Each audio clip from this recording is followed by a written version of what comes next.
오늘 우리에게 주시는 하나님의 말씀은 구약성경 요엘서 2장 28절에서 32절까지 말씀이 되겠습니다. 구약성경 1273페이지입니다.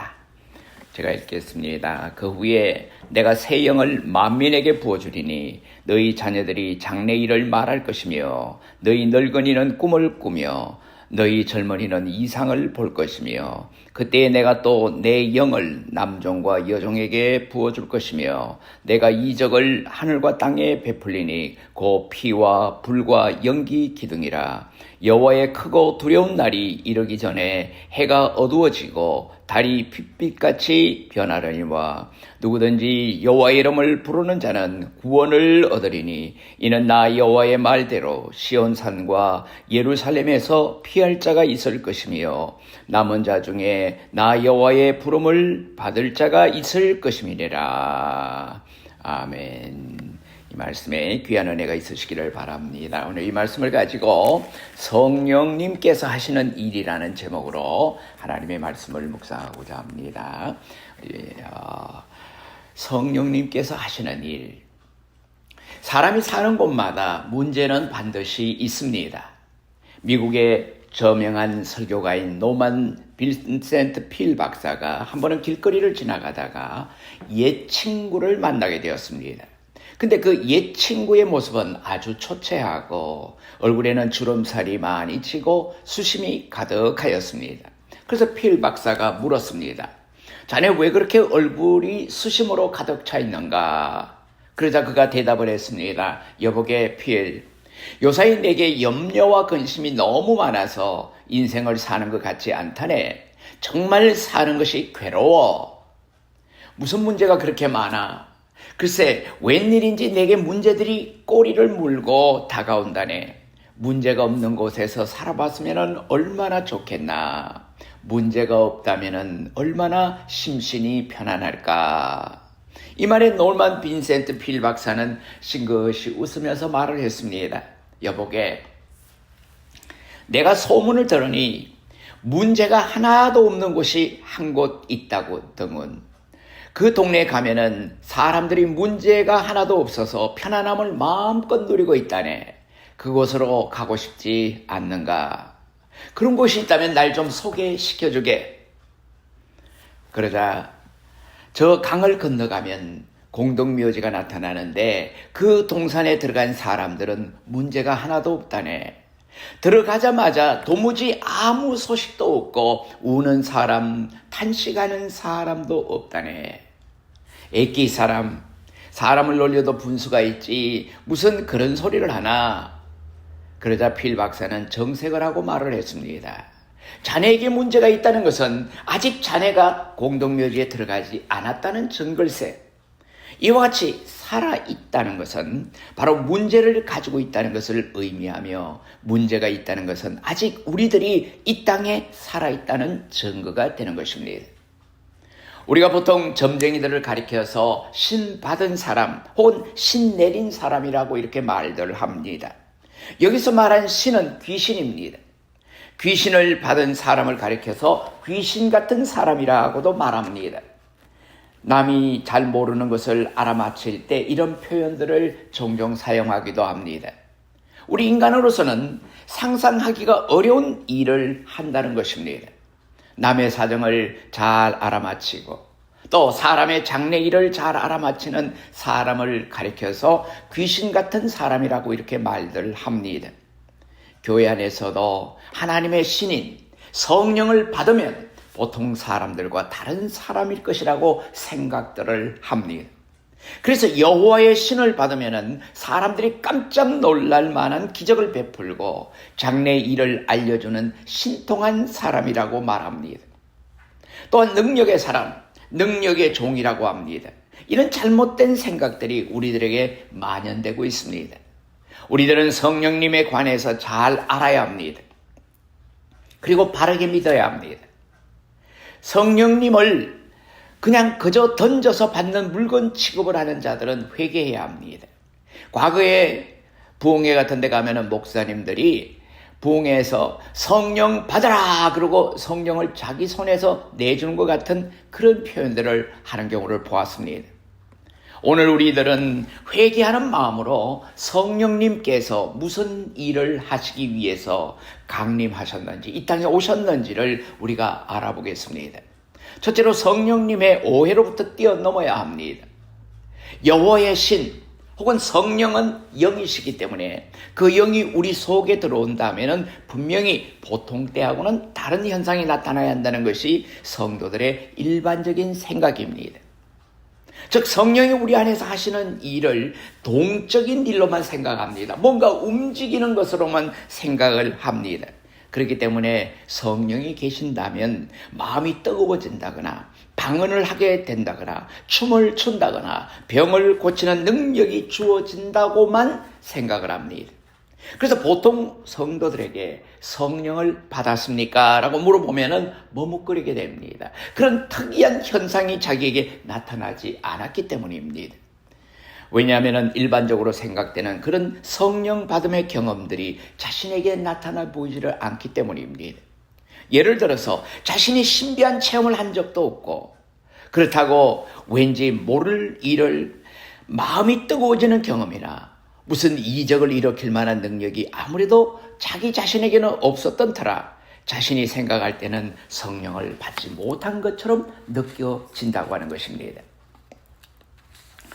자, 이런 경향들은 성령에 대해서 오해를 한 결과로서 나타난 현상들입니다.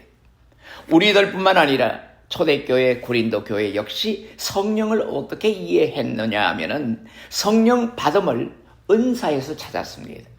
은사 중에 방언을 하고 예언을 하고 병 고치는 은사가 있으면은 성령을 받은 것이고 그렇지 않으면은 성령을 받지 못한 것으로 여겼었습니다. 그래서 성령을 받은 자와 받지 못한 자로 차별을 두게 되었습니다. 이런 잘못된 오해를 바로잡기 위해서 이 부분을 바울이 언급을 하고 있는 것입니다. 고린도전서 2장 12절 말씀에 보면은 우리가 세상의 영을 받지 아니하고 오직 하나님으로부터 온 영을 받았으니 이는 우리로 하여금 하나님께서 우리에게 은혜로 주신 것을 알게 하려 하심이니라고 이렇게 말씀하고 있습니다. 여러분, 성령의 하시는 일이 무엇이라고 생각하십니까? 하나님께서 예수 그리스도를 통하여 우리들에게 주신 은혜를 알게 하신다고 했습니다. 우리가 그 은혜를 깨달아 예수를 믿을 수 있었던 것은 오직 성령께서 우리를 도와주셨기 때문입니다. 어떤 특별한 이적이 나타나고 특별한 현상이 나타나는 것이 아니라 나로 하여금 예수를 믿을 수 있게 하시고 은혜를 깨닫게 하신 이 자체가 바로 성령이 내게 오셨고 나를 도와주셨기 때문이라는 말씀입니다. 성령께서 함께 해주시지 않으면 우리들은 그 은혜를 깨달을 수가 없습니다. 아무리 예수님을 소개해도 우리가 예수님을 나의 구주로 영접해 드릴 수가 없습니다. 오직 말씀과 예수로 충만한 생활은 성령으로 충만한 생활이라고 할 수가 있습니다. 자, 이런 관점에서 우리들은 본문 말씀을 한번 잘 살펴보아야 합니다. 따라서 본문 말씀에만 안주할 것이 아니라 이 말씀이 성취된, 이루어진 신약 사도행전을 통해서도 우리가 살펴보아야 하는 것입니다. 두 번째로는 요엘서의 성령 강림 예언과 사도행전의 성취입니다. 여러분, 구약 성경이 성령 강림하시기 벌써 한참 전에, 몇천 년 전에 요엘서에서 이렇게 말씀하고 있는 것입니다. 성령 강림이 이렇게 임할 것이라고 하는 것과 또 이것이 사도행전에 와서 오순절에 성령 강림하는 역사가 나타나는 이 성취가 이루어집니다. 요엘서는 요엘이라고 하는 선지자를 통해서 주신 하나님의 말씀입니다. 누가복음 2장 24장 44절에서 예수님께서는 모세의 율법과 선지자의 글과 시편에 나를 가리켜 기록된 모든 것이 이루어져야 하리라고 말씀을 했습니다. 또한 요한복음 1장 45절에서 빌립이 모세가 율법에 기록하였고 여러 선지자가 기록한 그 일을 우리가 만났으니 요셉의 아들 나사렛 예수니라고 이렇게 말했습니다. 자, 그렇다면은 이 같은 말씀을 종합을 해보면은 선지자를 통하여 주신 하나님의 말씀이란 바로 예수 그리스도를 통해서 주어진다는 것입니다. 그래서 선지서를 통해서 예수 그리스도를 소개할 것입니다. 예수 그리스도를 통한 하나님의 구원이 선포되어져야 합니다.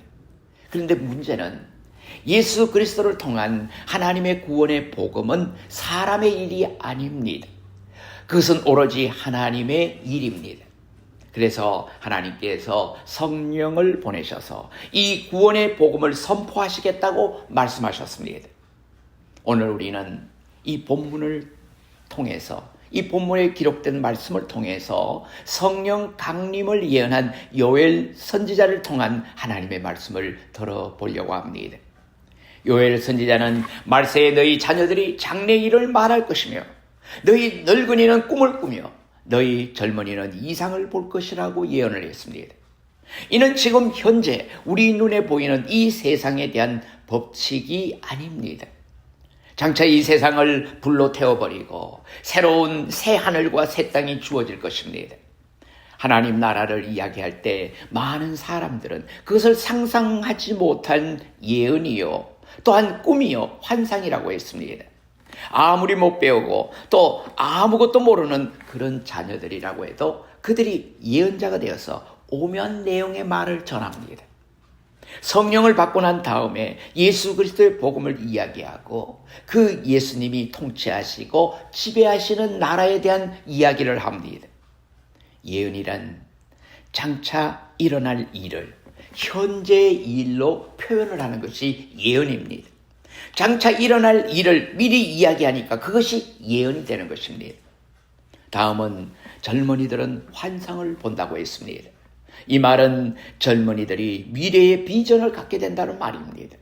여러분, 앞날을 내다볼 수 있다는 것입니다. 그들은 장차 이 세상에 이루어질 예수님의 나라를 바라보며 기뻐합니다. 늙은이는 꿈을 꿉니다. 늙은 사람은 이제 인생을 많이 산 사람들입니다. 경험이 많습니다. 무슨 꿈과 소망이 있겠는가 이렇게 생각할 수도 있습니다. 그러나 그들이 꿈을 꾼다고 하는 것은 꿈 같은 세상을 바라본다는 것입니다. 여러분, 연세 드신 분들은 지금 세상에 돌아가는 발전되어가는 발전상을 보면서 정말 꿈꾸는 것 같은 그런 모습의 현상들을 우리는 보지 않습니까? 그 꿈과 같은 나라는 바로 하나님의 나라를 의미하는 것입니다. 그 꿈은 예수 그리스도를 통한 소망으로 지금 현실로 나타납니다.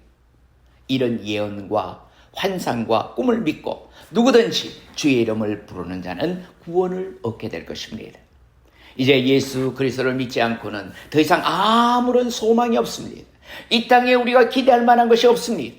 마지막 영화로운 날이 이르기 전에 하늘에서는 큰 기사와 아래 땅에서는 징조를 보여줄 것입니다. 그것은 해가 변하여 어두워지고 달이 변하여 피가 될 것입니다. 자, 이런 일이 있기 전에 예수 그리스도를 의지하지 않고는 불의 혀같이 임한 성령이 심판을 하게 될 것입니다. 그래서 이제 예수 그리스도의 이름을 부르고 구원을 받을 때는 바로 지금이라는 사실입니다. 지금이야말로 은혜 받을 만한 때가 되고 지금이야말로 우리에게 구원의 날이라고 하는 것입니다. 은혜를 받을 때가 곧 마지막 때의 징조입니다. 하나님의 교회는 이제 저물어가는 인생 황혼과도 같은 마지막 곧 말세에 예수 그리스도를 인하여 소망을 갖게 하고 꿈을 갖게 합니다. 여러분, 지금 우리는 인생의 마지막을 달려가고 있다고들 말합니다.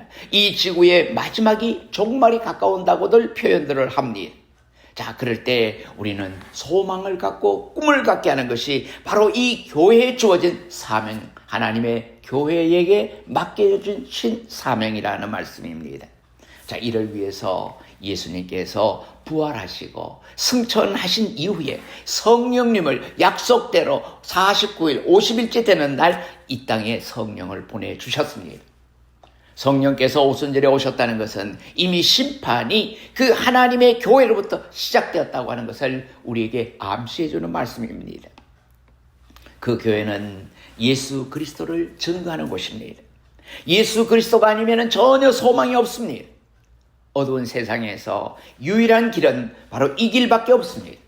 우리가 예수의 길을 통하지 아니하고는 하나님의 나라에 들어갈 자가 없다고 분명히 말씀하셨습니다. 이 길이 마지막 길입니다. 이 기회를 놓치면 우리는 영원히 구원받을 수 없는 존재가 된다고 하는 그런 의미의 말씀입니다. 그때는 아무리 소리를 지른다고 해도 소용이 없습니다. 아무리 땅을 치고 통곡을 해도 소용이 없습니다. 이 마지막 때에 예수 그리스도를 소개해 주는 곳인 교회가 있다는 것은 바로 마지막의 징조라고 하는 것으로 우리가 이해할 수도 있습니다. 세 번째, 예수 그리스도를 통한 하나님의 구원을 증거한 성령님이십니다. 이 마지막 때에 말세에 성령님께서는 예수 그리스도를 소개해 주고 있습니다. 세상이 변하면서 교회도 세상의 흐름에 맞춰서 예수 그리스도에 대한 한마디 언급도 없는 그런 설교, 메시지들, 이것이 바로 오늘의 현실이라고 하는 것입니다. 그리스도를 소개해 주는 교회는 인간이 만든 단체가 아닙니다. 하나님께서 성령을 보내셔서 구원받을 사람과 저주받을 사람을 판단하는 기준으로 예수 그리스도를 소개하셔서 구분하기 위한 교회를 세우셨던 것입니다. 마지막 때에 우리들을 구원하기 위해 성령님께서는 제자들을 불러 모으기 위하여 교회를 세우셨습니다. 그 교회로 하나님의 사람들을 불러 모으셨습니다. 그 교회 안에서는 오직 예수 그리스도가 모든 것의 기준으로 적용이 됩니다. 그런 적용으로 구원을 받은 사람들은 예언을 말하며 또 환상을 말하며 꿈을 꾸게 됩니다. 세상 사람들은 그런 것을 전혀 이해하지 못합니다. 그래서 미쳤다고들 조롱합니다. 우리가 처음 예수를 믿고 영접할 때 우리들의 힘으로 믿은 것은 아니었습니다. 오직 성령께서 함께 해주셨기 때문에 우리가 예수 그리스도를 믿게 된 것입니다. 그래서 우리는 성령께 모든 것을 의지할 수밖에 없는 것입니다. 어떤 자가 예수의 증인입니까? 성령으로 충만한 사람들이 예수의 증인이 될 수가 있습니다. 사도행전 1장 8절에 보면은 오직 성령이 너희에게 임하시면 너희가 권능을 받고 예루살렘과 온 유대와 사마리아와 땅끝까지 이르러 내 증인이 되리라 하고 이렇게 말씀하셨습니다. 먼저 성령의 권능을 받지 아니하고는 우리들은 일을 할 수가 없습니다. 하나님의 일을 할 수가 없다는 것입니다. 그 성령께서 우리들과 늘 동행해 주십니다. 예수 그리스도를 믿는 우리들도 사망의 엄침한 골짜기를 걷게 될 때가 있습니다. 그러나 그 사망의 엄침한 골짜기를 걸을지라도 하나님께서 성령님을 통하여 우리들을 보호해 주십니다. 그 성령님을 사모하는 백성들이 되시기를 바랍니다. 우리들을 고아와 같이 버려두지 아니하시고 그 성령께서 우리들을 진리 가운데로 인도하실 것입니다. 그리하여 예수 그리스도가 아니면 하나님의 저주의 형벌에서 벗어날 길이 없음을 알려주십니다. 따라서 성령의 하시는 일은 그리스도의 십자가를 증거하는 영입니다. 성령께서 십자가를 증거하여 우리들의 죄를 회개하게 하는 것입니다.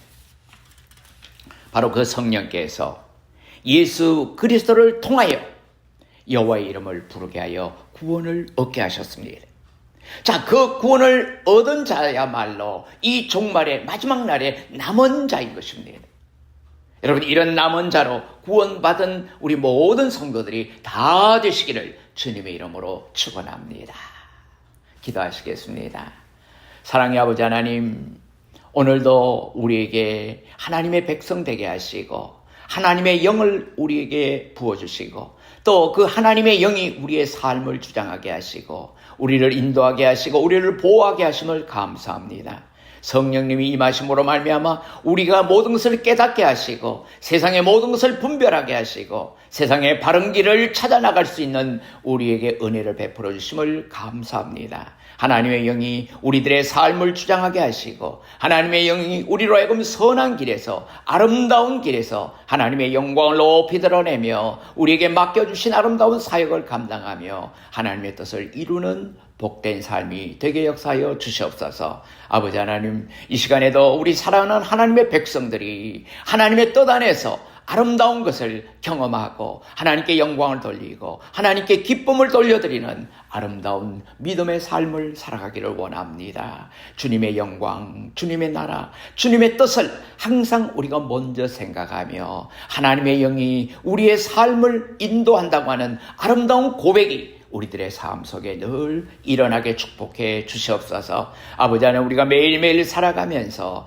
하나님의 놀라우신 구원의 역사를 아버지 하나님 우리가 감사하며 또 하나님의 영이 우리의 삶을 늘 지배하고 주장하며 아버지 하나님의 뜻을 함께 이루어갈 수 있는 귀한 자리에까지 우리를 불러주심을 감사합니다. 하루하루 영적으로 승리하게 하시고 아버지 온 가족들이 다 하나님의 은혜 가운데서 선한 열매, 귀한 열매, 아름다운 열매를 맺어가며 살아갈 수 있는 복된 삶이 되게 역사하여 주시옵소서. 오늘도 아버지 하나님의 주신 귀한 말씀 속에서 깨달음을 얻은 하나님의 백성들, 세상에 나가서라도 어느 곳에서든지 늘 하나님의 편에서 하나님의 영광을 위하여 뜻있게 의미있게 살아갈 수 있는 복된 삶이 되게 역사하여 주시옵소서. 이제는 우리 주 예수 그리스도의 크신 은혜와 하나님 아버지의 무궁하신 사랑하심과 성령님의 감동감화 교통 위로 인도하심이 성령께서 우리의 마음속에 오셔서 늘 주장하시고 선한 길로 인도하신다고 하는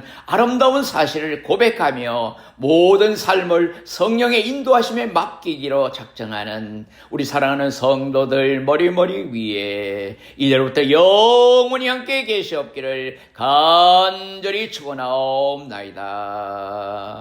아멘.